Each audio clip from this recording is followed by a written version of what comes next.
મિત્રો આદર્શ વનના સપના બતાવી તેની અવદશા કરી નાખવાની આ કહાની છે। વાત વર્ષ 2025ની છે। આદર્શ વર્ષની સ્થાપનાને હવે ગણતરીના જ વર્ષો બાકી હતા। આ દરમિયાન ગુજરાતના ગીર બાજુના જંગલ જેવું જ એક જંગલ હતું, જેનો રાજા શેરસિંહ પોતાની કર્ણપ્રિય તરાડને ધીમા સૂરમાં ગુણગુણાવતો અને પોતાના નખ વગરના પંજામાં એક સુંદર ફૂલ લઈને ગુફાની બહારના બગીચામાં લટાર મારી રહ્યો હતો। એ જ વખતે એક ચકલી ઉડતી ઉડતી આવી અને હાંફળા ફાફડા સ્વરે એક સમાચાર આપ્યા। તેણે કહ્યું, મહારાજ, ગજબ થઈ ગયું, ગંભીરા હાથીનો પગ તૂટી ગયો છે। રાજા તો પોતાની ધૂનમાં જ મસ્ત હતા। ચકલીએ ફરી કહ્યું કે ગંભીરા હાથીનો પગ તૂટી ગયો છે મહારાજ, અને આ દુર્ઘટનામાં 19 જેટલા નાના પ્રાણીઓ મૃત્યુ પામ્યા છે। કેટલાક તો ક્યાં વહી ગયા તેની પણ ખબર નથી, કારણ કે ગંભીરા હાથી એક કદાવર અને પહાડ જેવો હતો। આ વાત સાંભળીને શેરસિંહની ગૌરવશાળી કેશવાળી એકદમ ઢીલી પડી ગઈ અને પૂંછડી ઢીલી પડીને બે પગ વચ્ચે દબાઈ ગઈ। તેની ગર્જના તેના ગળામાં જ અટવાઈ ગઈ અને બગીચાની હૂંફાળી હવામાં પણ તેમના પગ ધ્રુજવા લાગ્યા, કારણ કે જંગલમાં વારંવાર આવી દુર્ઘટનાઓ બનતી હતી અને સિંહ તેને રોકી શકવામાં સાવ અસમર્થ હતો અને અસહાય બની ગયો હતો। શેરસિંહને તુરંત પોતાનો ચરણ ચાટુ પોપટ યાદ આવ્યો, જેનું નામ ચાટુકાર વિક્રમ હતું, કારણ કે તેણે વર્ષો સુધી ચાટુકારિતાનો પદભાર એકલા હાથે અને બહુ સારી રીતે સંભાળ્યો હતો। તેને બેસ્ટ ચાટુકારિતાનો એવોર્ડ પણ ઘણી વખત મળી ચૂક્યો હતો। શેરસિંહે તુરંત દરબારી ગુફામાં તેને હાજર કરવા માટેનું ફરમાન જાહેર કર્યું। રાજાના રક્ષકો બીજા જંગલમાંથી ચાટુકાર પોપટને ઉચકી લાવ્યા, પણ હવે બીજા જંગલોના પ્રાણીઓ જોડે રહેલો આ ચાટુકાર વિક્રમ પોપટ ઘણો બદલાઈ ગયો હતો। તેને જે દેખાતું હતું તેમાંથી થોડું તે પ્રાણીઓ સામે તો થોડુંક જ રાજા સામે બોલતો હતો। એટલું તો ઠીક, તેને સત્ય પણ ઘણી વખત બકી દેવાની આદત લાગી ગઈ હતી। ચાટુકાર હવે દેખાવે તો અલમસ્ત થઈ ગયો હતો અને તેને તેની એક ખાસ આવડતના કારણે અહીં બોલાવવામાં આવ્યો હતો, કારણ કે તેની ચાંચ હવે એટલી કુશળ થઈ ગઈ હતી કે તે એક જ સમયે બે અલગ અલગ ડાળીના ફળ ચાખી શકતો હતો, એટલે કે એક જ સમયે તે બંને પગ સાથે ચાટી શકતો હતો। ગમે તેવો ઘા હોય છતાં પણ તે પોતાની ચાટુકારિતાથી તેને રૂઝવી નાખતો હતો। ચાટુકાર વિક્રમને જોઈને શેરસિંહની ઢળી પડેલી કેશવાળી અને પૂંછડી ફરીથી ટટ્ટાર થવા લાગી। તેના ધ્રુજતા પગ પણ હવે સ્થિર થવા લાગ્યા, જાણે કે ખોવાઈ ગયેલી હિંમત તેમને ફરી પાછી મળી હોય તેમ।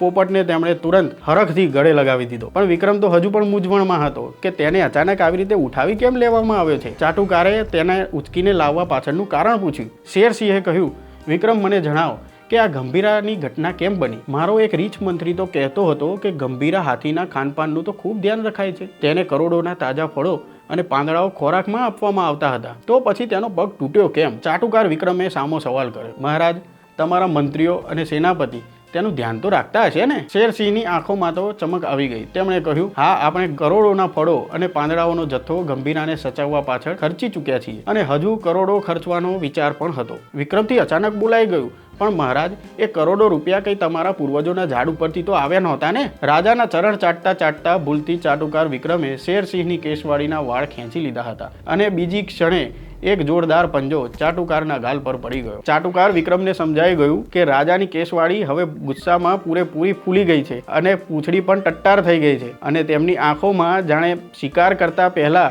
જે લાલાશ હોય તે પણ જોવા મળી રહી છે। તેણે તુરંત પાંખો જોડીને કહ્યું, માલિક, મારાથી કંઈ વધુ બોલાઈ ગયું હોય તો માફ કરો, કહો તો આ ચાંચના પણ 3 ટુકડા કરી નાખું, પણ તમે નારાજ ના થશો। શેરસિંહના અવાજમાં હવે ગુરકાટ હતો। લાગે છે તારા દાડા પાણી ભરાઈ ગયા છે, તારા બાગના ફળો બંધ કરવા પડશે, ત્યારે જ તું સુધરે। ફળો મળતા બંધ થઈ જવાની અને રાજાના શિકારી બાજના અચાનક થતા દરોડાની બીક હજુ પણ તેની આંખોમાં અને કાંપતી પાંખોમાં દેખાઈ રહી હતી। આ બાજુ શેરસિંહને વિક્રમની ગરજ હતી। તેમની વાત ચાલી જ રહી હતી કે સિંહના ફોન ઉપર એક રિંગ આવી। રિંગટોનમાં પણ એક ભયંકર ત્રાડ સંભળાઈ। શેરસિંહે ફોન તરફ નજર કરી અને તેમની ટટ્ટાર કેશવાળી ફરી પાણીમાં પલાળેલી બિલાડીની જેમ સાવ ઢીલી પડી ગઈ। એટલું જ નહીં, તેમની ગરવીલી પૂંછડી પણ ફરી બે પગ વચ્ચે દબાઈ ગઈ, કારણ કે આ ત્રાડ રાણી કેસરીની હતી। કાંપતા પગે સિંહે ફોન ઉપાડ્યો। રાણી કેસરીને પણ હવે આ ઘટનાની ખબર પડી ગઈ હતી।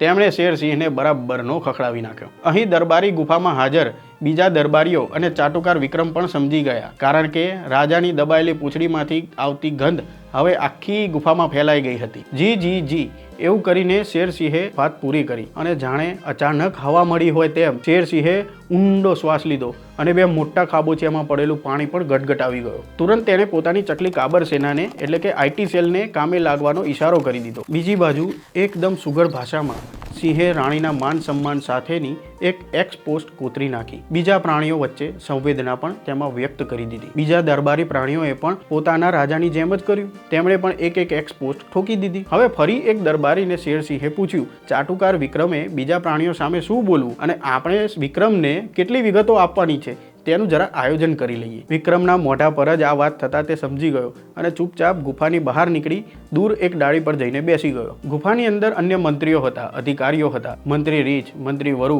મંત્રી સાહુડી અને અધિકારીઓમાં શિયાળ, અજગર પણ હતા. અજગર અચાનક બોલવા લાગ્યો. આમ તો અધિકારી અજગર અંગે જંગલના પ્રાણીઓ કહેતા કે તે ઘણો બદતમીજ છે, પણ તેણે અહીં સારી વાત કરી હતી. તેણે કહ્યું, આપણે તપાસ કરીશું, તુરંત એક પ્રાથમિક રિપોર્ટ મંગાવીશું, એક સમિતિ બનાવીશું, સાથે જ પીડિત પ્રાણીઓના પરિવારને વળતર રૂપે ખોરાક આપવાની જાહેરાત પણ કરી દઈશું. એટલું ઓછું હોય તો કેટલાકને સસ્પેન્ડ પણ કરી દઈશું. અજગર પોતાના લીસોટા ભૂસી નાખવામાં ખૂબ માહેર હતો, પણ તેને ત્યાં જ અટકાવી શેરસિંહે પૂછ્યું, કશું આપણા સુધી તો નહીં આવે ને? અજગરે ફિલ્મી અંદાજમાં કહ્યું, ઘણી ઓછી વાત કર દી તુને.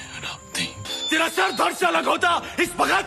શેરસિંહે આંખ બતાવી, પણ અજગર પર બહુ અસર થઈ નહીં, કારણ કે તે રાણી કેસરી અને મંથરા લોમડીનો ખાસ હતો. શેરસિંહ પણ સમજી ગયા કે રેલો ક્યારેય ઉપર આવતો નથી, તે હંમેશા નીચે તરફ જ વહે છે. આ બાજુ ચાટુકાર વિક્રમને બોલાવી તેઓ શું કરવાના છે તે જણાવી દેવાયું. વિક્રમે જવાબમાં માત્ર જી મહારાજ કહ્યું, પણ અચાનક તેની ડાગરી છટકી ગઈ.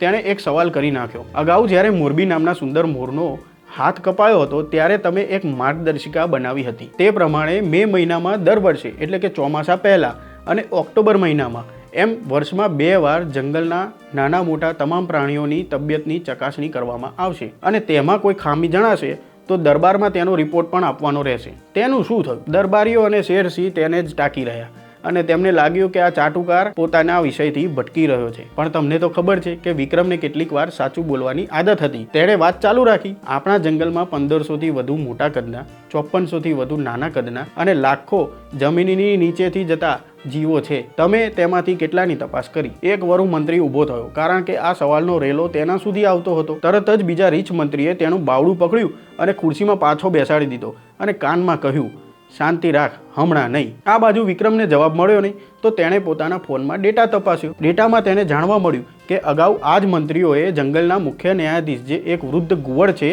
તેમને કહ્યું હતું કે જંગલના ઘણા જિલ્લામાં રજિસ્ટર જ ચાલતું નથી, એટલે નોંધ થતી નથી. ગ્રામ પંચાયતો પાસે નાના મોટા કદના પ્રાણીઓની યાદી પણ નહોતી, તેથી નિરીક્ષણ થયું નથી. કેટલીક તપાસોમાં નોન ટેકનિકલ કર્મચારીઓ સાધનો વગર ફક્ત નરી આંખે જોયેલી વાત પણ જણાવી દેતા, પણ રિપોર્ટ બનતો નહોતો. ચાટુકાર વિક્રમ આ બધું જાણીને ડગાઈ ગયો. એક શબ્દ ના બોલ્યો. સીધો દરબારી ગુફાની બહાર આવ્યો અને ફોન જોડે મંથરા લોમડીને. વિક્રમ એટલો તો પહોંચેલો જ હતો. મંથરાએ બધી વિગતો જાણી.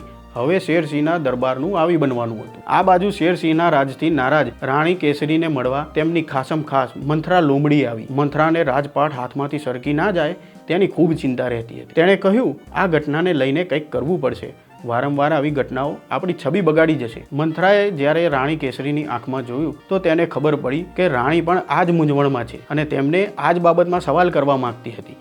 જરા પણ વાર ના કરી મંથરાએ કહ્યું, અગાઉ તો સતયુગમાં રાજકુમાર સાવજ વનવાસમાં ગયા હતા. તે તેમના સત્કાર્યો માટે તેમને કરેલી લીલાનો એક ભાગ હતો, પરંતુ આ તો 2025 છે. મને લાગે છે કે આ વખતે શેરસિંહને જ આપણે વનવાસમાં મોકલી દેવા પડશે. રાણી કેસરીએ યોજનાને વધુ સમજવા માટે ભ્રમરોને થોડી વધુ ગાટી કરી. મંથરાએ કહ્યું, ચિંતા ના કરો. મંથરાએ બધું જ વિચારી લીધું છે. શેરસિંહની જગ્યાએ આપણે કોઈ બીજાને મૂકવું પડશે. પણ હમણાં તો શેરસિંહે રાજપાટ સંભાળ્યો હતો.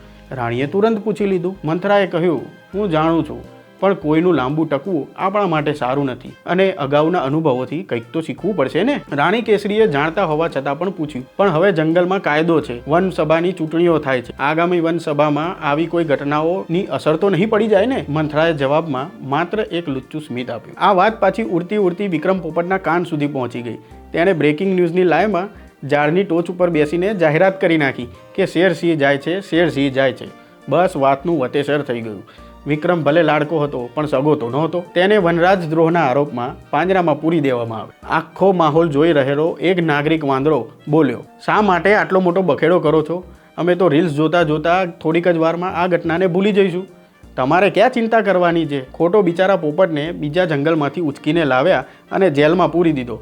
તમારાથી 1 મરે, 10 મરે કે 100 મરે, ભૂલ તો બધાથી થાય. અમે તો આદર્શ 1ની રાહમાં જ મીટ માંડીને બેઠા છીએ. તો મિત્રો, સ્ટોરીનું મોરલ એ હતું કે જ્યાં સાચો જવાબ ના મળે ત્યાં વ્યંગત સચોટ જવાબ છે. વ્યંગાત્મક કન્ટેન્ટ આપવાનો આ અમારો પ્રથમ પ્રયાસ હતો. જો તમને તે પસંદ આવી છે તો અમે તેને આગળ વધારીશું. માલિયા મોદીની જેમ મને પણ જવા દેજો એવું આ કાર્યક્રમનું નામ વિચાર્યું છે. તમારી પાસે કાર્યક્રમને લઈને કોઈ યોગ્ય નામ હોય તો તે પણ સૂચવજો. અને શું તમે આવા વિડીયો જોવાનું પસંદ કરશો તેનો પણ જવાબ આપજો. કમેન્ટ બોક્સ તમારા માટે ખુલ્લું છે. મુક્ત મને તમારા વિચારો જણાવો અને મારી ચેનલને સબસ્ક્રાઇબ કરો. હાલ મને રજા આપો. નમસ્કાર. વૈષ્ણવજન તો તેને કહીએ જે પીડ પરા